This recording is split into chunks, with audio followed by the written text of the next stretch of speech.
Oliver. Presidents tend to be reasonably busy, and often this leads to, certainly in my case, them being occasionally incompetent.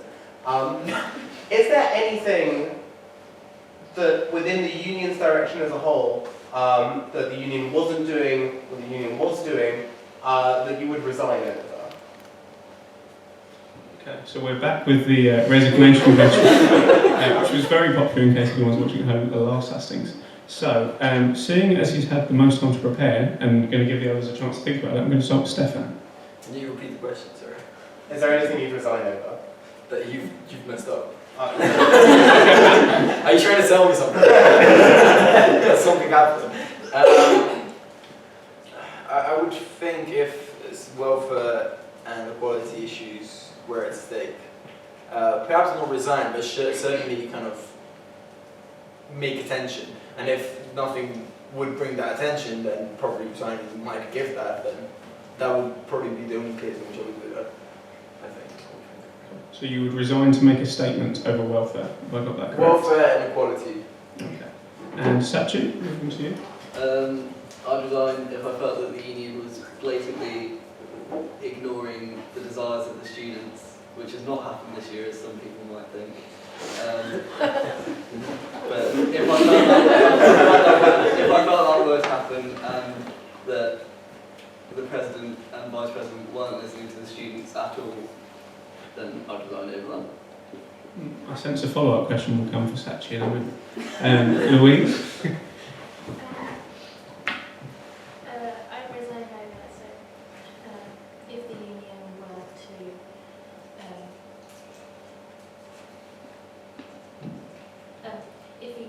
to completely disinvolve the students in important decision, so if we were to just go forward and speak to, say, the governing body without taking into account the views of the students in that meeting.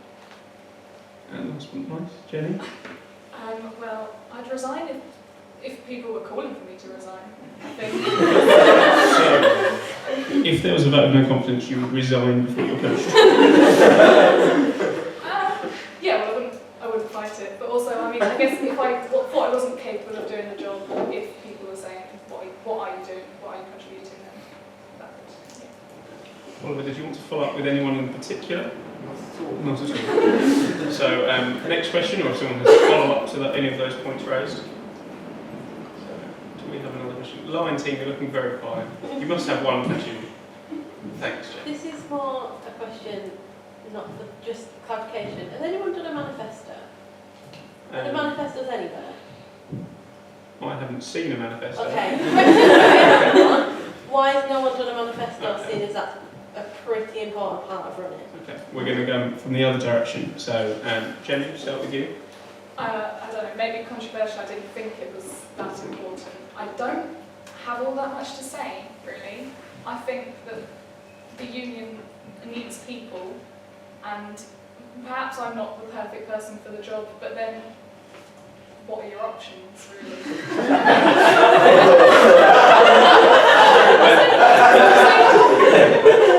I'm not against these guys, obviously, because these guys are great and they're way better than me. But what am I trying to say? I'm digging a hole.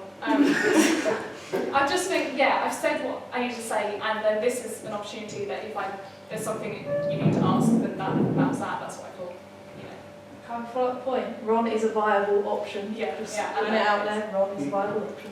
I was going to mention Ron by the end, of course. So, same question for Louise. I think for me, as I previously said, I think this is a time for me to adapt rather than to kind of make huge big decisions and fall out. I don't have any perhaps major ideas that I want to bring to the table. I just want to run and give go on good events, do things like that, and I don't think that's something that's necessarily appropriate for a manifesto. And so in my way of running, as far as I saw it, I think that times like these and times such as like when I wrote the article for you guys, those were more appropriate times to express these views and say that this is what I'm doing, and if those guys were interested in that, then that's where you can get the information. And on to Satchi.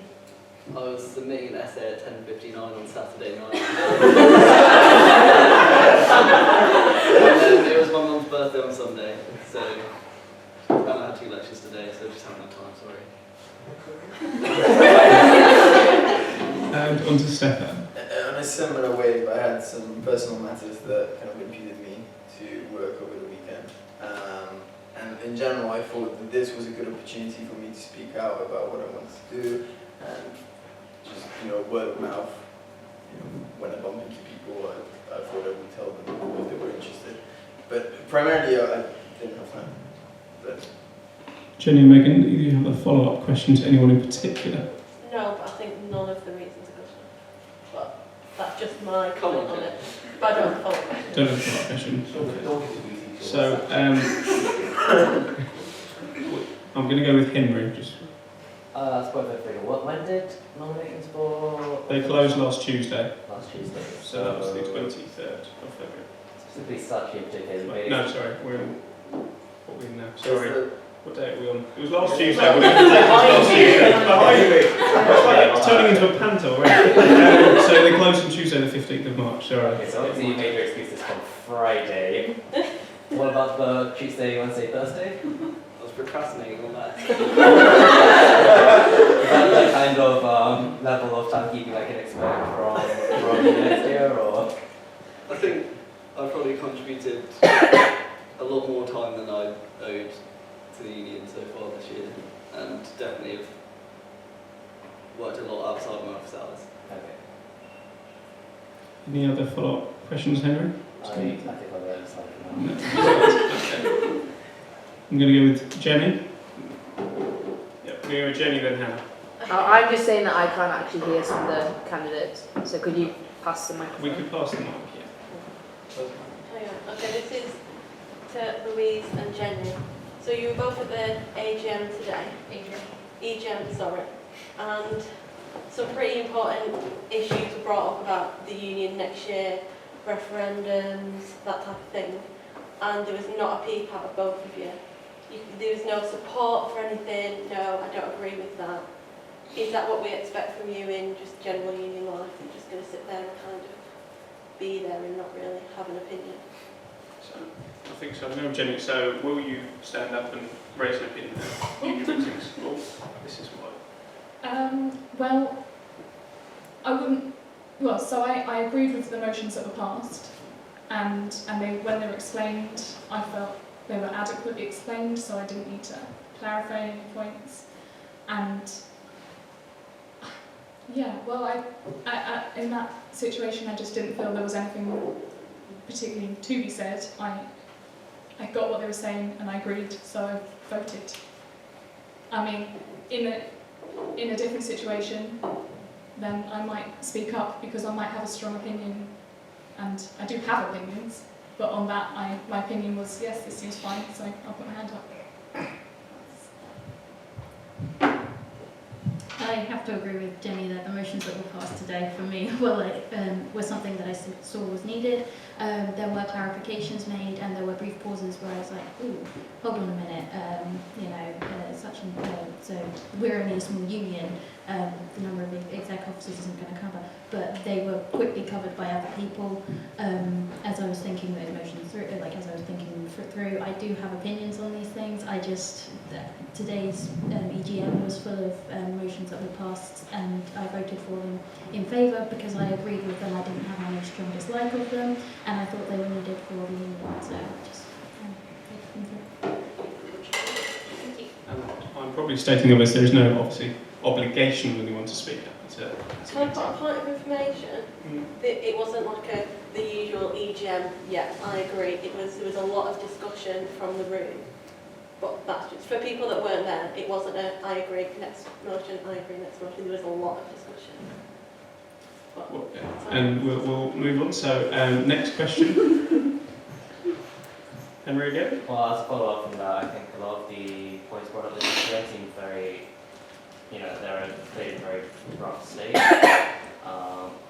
Fortunately, we had, members present who would bring up, issues that they had with them.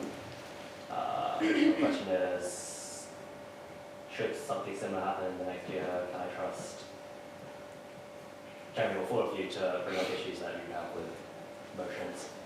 I think that's already been answered by these two candidates from Jenny's question, but I will ask that question to Satchi and Stefan.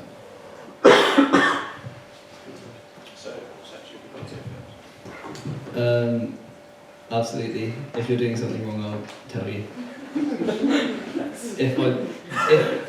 If we disagree on something, and I'll always make sure that I can see your point of view and where you're coming from and consider it. I'm not going to just go gung-ho on you and say you're wrong, I quit. But I'll definitely voice my opinion and make sure you understand why I have the point of view I have. Yeah, I mean, that's something that comes more natural on a daily basis in general, kind of that conversation throughout the union about union masses. The exec about union masses. So, yeah, the only reason I didn't do it today because I was chairing the, the meeting.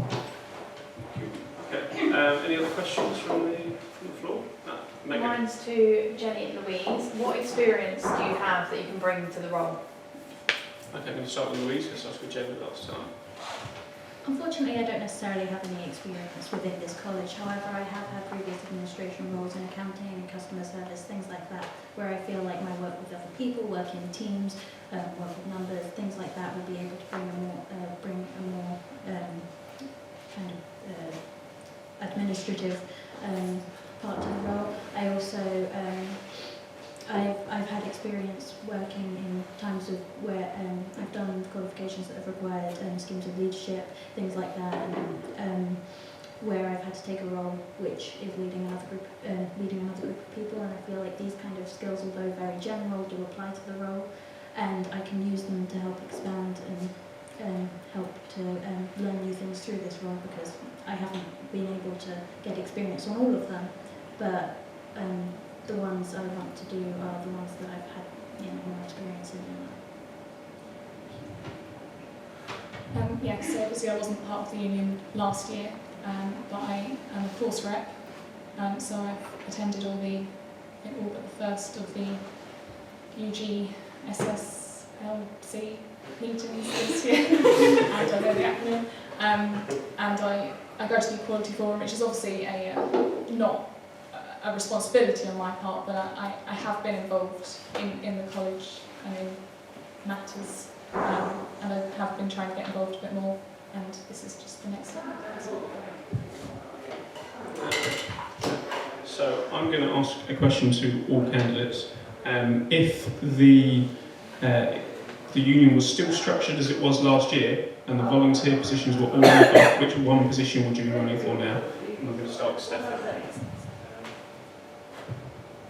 I would probably be going for publicity, because I think that's something that would be quite needed. If not the welfare or events, but publicity.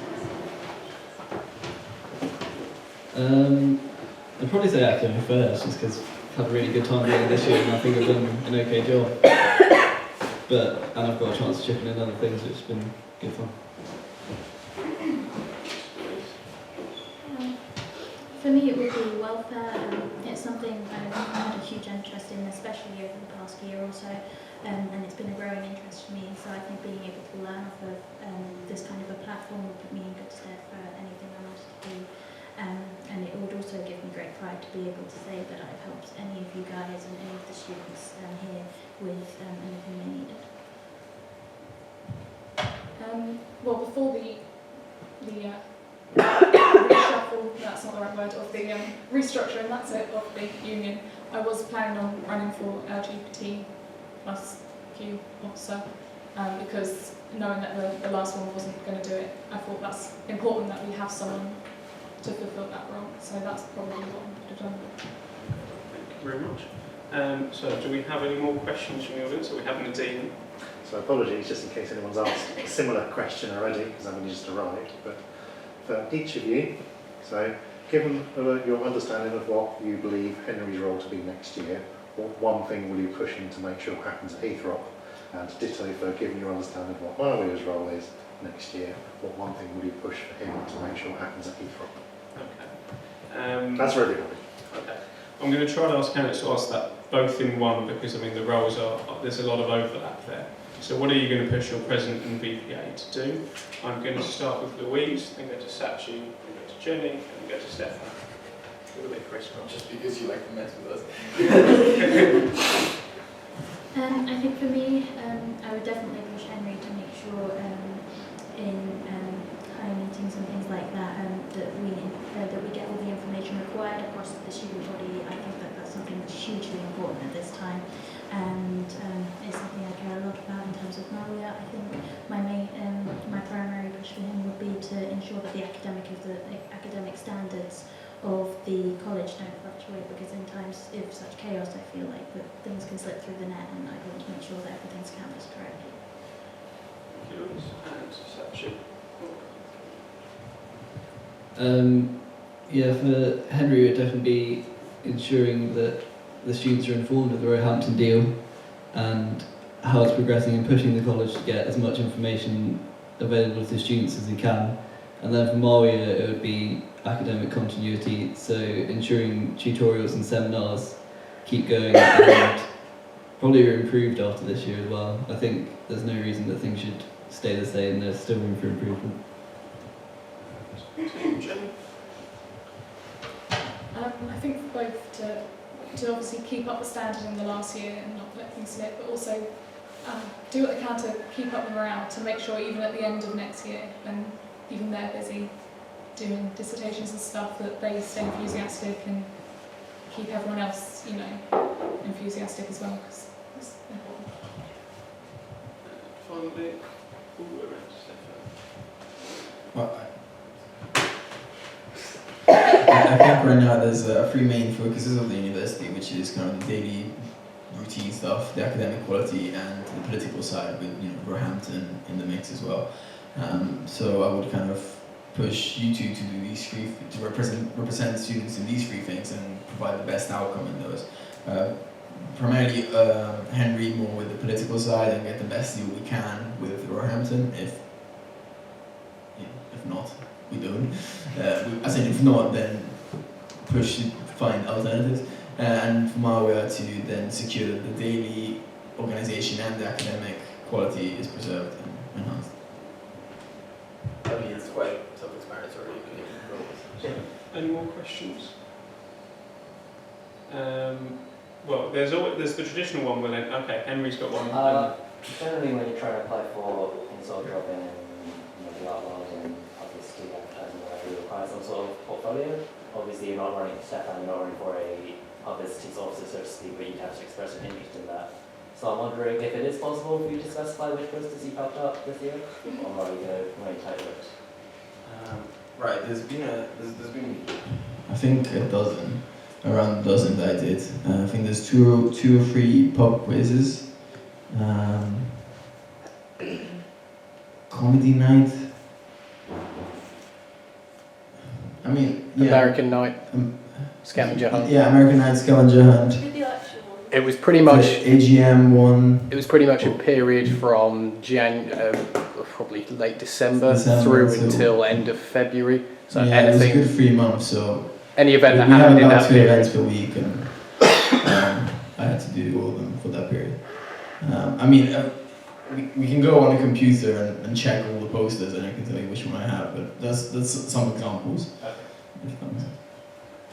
The deep question. Yeah, I was going to flip around this question that I asked at the President of VPA. Well, let's make it fuller. Give us one reason why Ron should be voted for over you. Should or should not? Should. Should. Oh, the dean, you have been sitting at home at the weekends thinking. Okay, so I'm going to start with Satchi and then go to Stefan and then come back. Because if you want to have a really bad time next year, that's definitely the way to go. Because it would be hilarious that I don't get in again. I mean, it just comedic effect.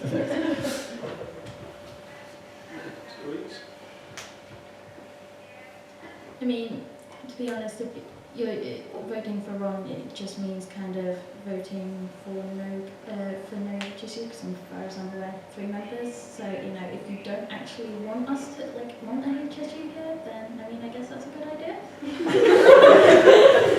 Yeah, I guess Ron is running more elections than me, so perhaps has more experience.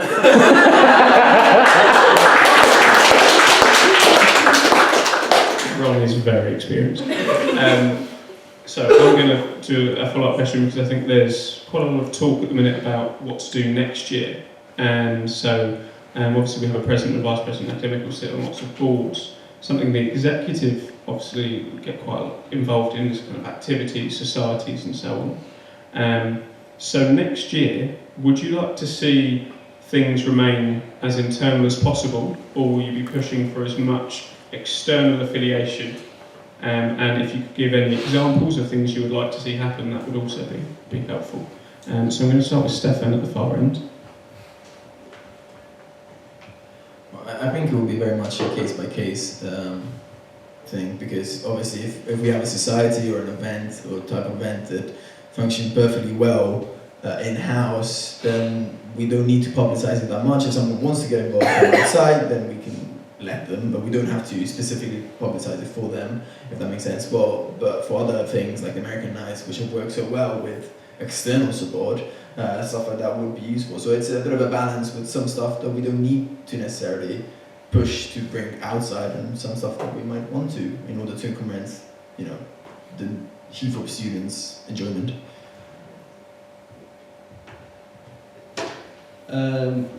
I think definitely for things like nightlife, we're definitely looking externally. So Walkabout is King's Sports Social on Wednesday night, that's great fun. And also LSE have a social night which is meant to be when the Chiefs in London, and it's pretty much just King's and Imperial go. So it's already got student unions there. I think that we should definitely ensure that there is enough kind of in-house just kind of Heythrop kind of based events, just to show that we are a nice small community and we can get these things done. But I do also think there will be times where we do have to bring in kind of external, and they will be just as good, because the more people the merrier in essence, and if we can do it in-house, then we can do it in-house, but and external students aren't going to harm anyone or anything. I think it would be good to have more events with other universities, and I think Henry's sort of got emphasis on that, because there are going to be less of us, and like you said, the more the merrier. But also keep some things just for us, because it's nice. But not,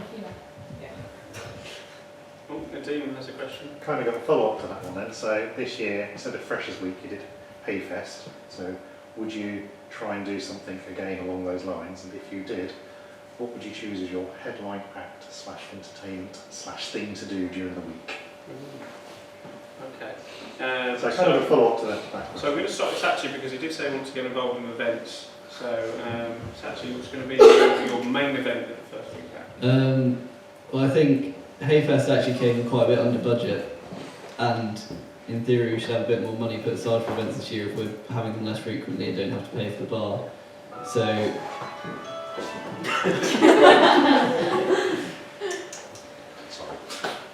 I think I'm definitely looking for something a bit more extravagant than we've done in the past, and I don't know what that would entail yet, but something big. So Adele's not just headlining Glastonbury, she's headlining Hayfest as Adele's well. so good.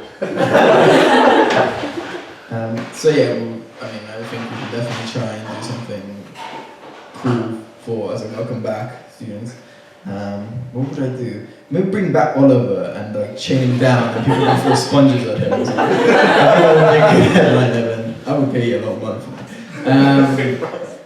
Maybe it would be quite cool if we organised some staff as a student pub quiz, but kind of what we did a couple of weeks ago, but bigger. Something like that might be quite interesting. Just say Adele's quite expensive, so please don't think we're going to go and get Adele. Soon that is cheaper. Adele, computer.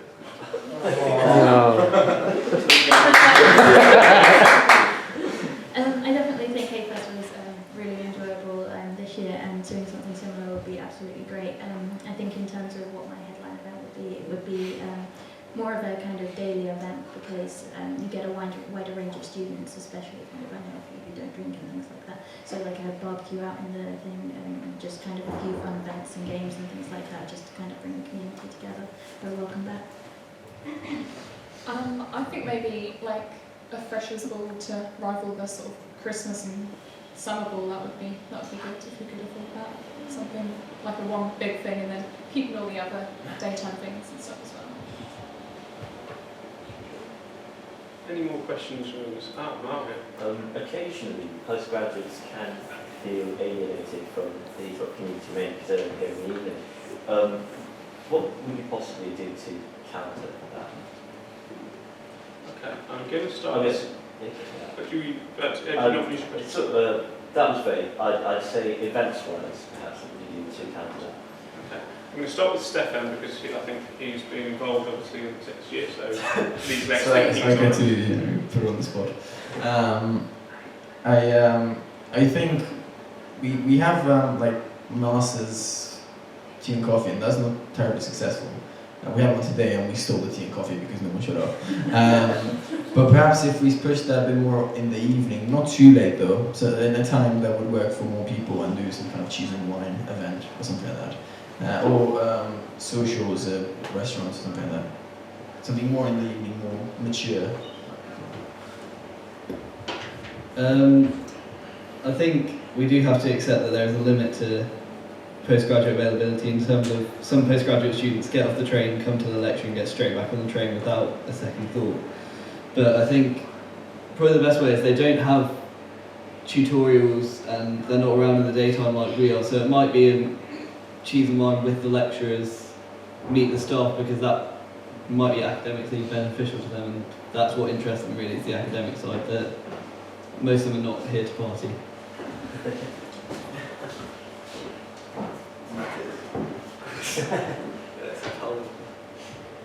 I definitely think for the postgraduate students, getting them involved would be mainly focusing on kind of the times that they will be available, so kind of maybe focusing a few of our events to the evenings, where in times where we know kind of that's roughly, when most of them are free, a majority of them are free. Adding food to any event is more likely to bring people along with food. So, if we maybe offer like a few little cakes or something like that, and a few drinks or something, just something quite quiet and quite relaxing, like let's say a hard lecture or something, and just kind of general social environment. I think it's important to recognise the sort of general different demographic of postgrads. Obviously, a lot of them will like to go clubbing and stuff, I'm sure, but there's going to be a lot of mature students that will want something different than the undergrads want. So recognising that is important. Thank you very much. Jenny, your question? So the words unsuccessful and successful events have got thrown around quite a lot this year. What do you see as a successful event? Okay, we're going to go back to Jenny. As in, what makes the successful event, or what has been the successful event? Yeah, what makes it successful?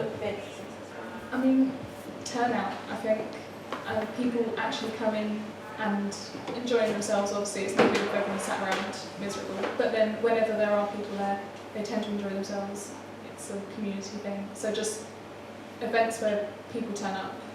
Events where, if we're to capacity, that's great.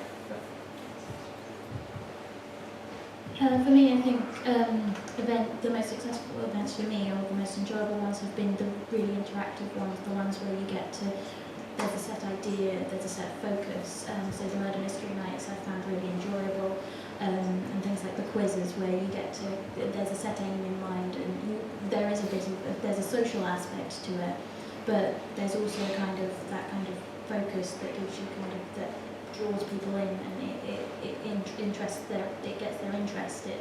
Those kinds of themes tend to have a really huge impact on the turnout, and then getting a group of people together like that now and kind of think things through and like socialise a bit and just get to know each other through that way is a really nice way of going. That's it. Satchi, what do you class as a successful event? I think it's not necessarily all about turnout, because we all know that's something that can be a struggle, but I think it's just the quality of the time that the people have. Like sometimes if an event's been a bit rushed or seems a bit half-hearted, I think it translates and people can kind of sense it, whereas I feel like the Bond night, maybe 10 people came, but I think everyone who did come actually had a really good time and told other people about, well, I know they told some people about how good the event was, and people were like, wish that they had come to a Heythrop event, and I think when someone wishes they'd come and they didn't, that's when we've hosted a good event. I think there are some people that have picked up on this already. There's a good event in terms of turnout, in terms of kind of how cool it is as well. So some events are really nice because of how many people are here. You know, like American Night, when the whole room filled, it's really cool. It's really nice. It really gets you going. But some other events are just cool, regardless of how many people show up. You know, like wine tasting or you know, murder mystery or what's it called, Kuzar, the blaze attack. We had quite a good turnout, but that wasn't kind of irrelevant. Like even if the minimum amount of people showed up, it would still be very cool. So it can. We don't need a lot of people to have a good time. Do we have any more questions from the audience? Henry again. Satchi, you mentioned in your speech how you're thinking of, taking part in that sort of campaigns role and trying to start on some campaigns next year. What can you be more specific about that? Like what kind of ideas you have for that? Anti-Trump would be my starting point. Make the union great again. We are an apolitical union. I think there's a lot of challenges still being made to the idea of the humanities as degrees, and that's something we're definitely going in the wrong direction with.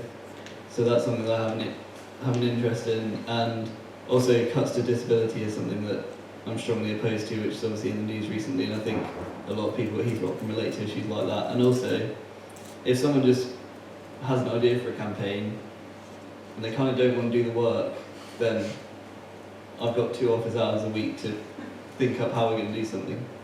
So I can also be there just to do that. Any more questions? Steve? Did anyone ask the usual question, yeah? The animal one? Yeah. I was saving it for the end. Alright. Obviously, with the restructuring of the union, I think we covered most areas that were in the previous union, apart from particular what I have in mind is web development. Do you have any experience in that regard, or yeah? Okay. So if we can keep this very, very quick, almost a yes or no. Point of information: we have approached college for help with web development because we appreciate that's an area that we've struggled for a number of years anyway. But a quick yes or no: do you have experience with websites? Last summer, before the web development officer was available, I had a bit of a tweak around. So I didn't do much, but I already had a basic tutorial on how the website works. No, but also careers, we're losing Sophie this year, who's an ex-Fisher officer, but I think that's another area that I'd like to have. I've had a small amount of experience in those kinds of programs, helping my mum out with her website and things, but other than that, I feel like my computer skills are kind of lacking. No, but I'd give it a go. Our last web development officer, who said she knew what she was doing, broke it 3 times. And she said so I won't let you give it a go. Glad you said that. Any more questions? Are we in a rush? Well, we are now coming up towards an hour. I will finish this by 8 o'clock. So, Henry, if you want one more question, we can get one more question. And then we'll do the traditional. Jenny wants one. So I'll go Henry, Jenny, Nadine, did you have a question? Okay, we'll do those 3. Any more, queue them up, and then we'll finish. No? So Henry, Jenny. So Henry, question. If you had all the money in the world